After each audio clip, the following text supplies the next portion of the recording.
Guys, to an episode of Let's Talk Trade. Today I just woke up, but this was on my ESPN, so I thought I'd bring it to you. Apparently a three-team trade has gone down between the Warriors, the Celtics and the Heat, in which the Warriors will be getting Jordan Crawford and Crawford-Douglas-Brooks.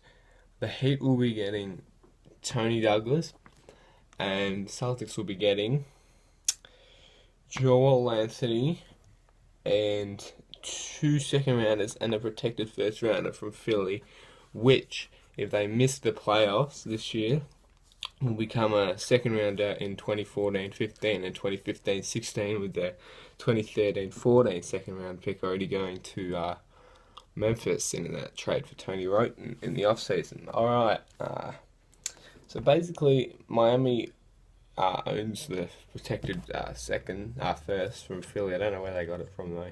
I honestly don't. But it's a very, very interesting trade. We'll break it down team by team. Basically, the Heat get a point guard, which it's one of their deepest positions, really.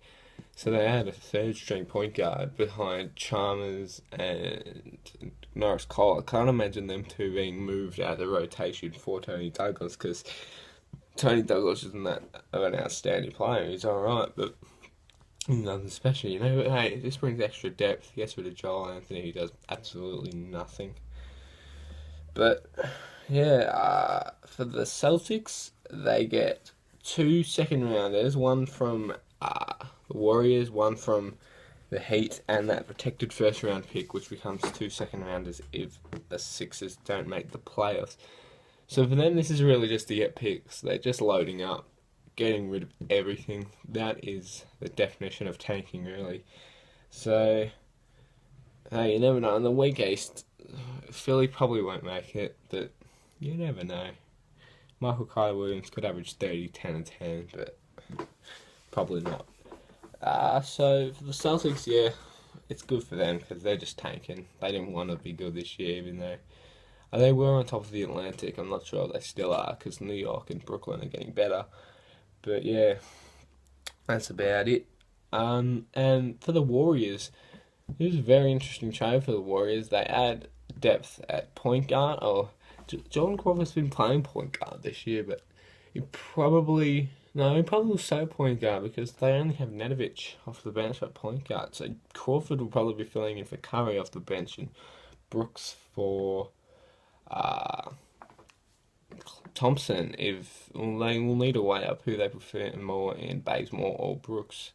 They're both pretty good at what they do. Bazemore's more of a hustler, a grit and grind kind of player, and Brooks is more of a shooter, finesse, you know. But this actually elevates Warriors very high.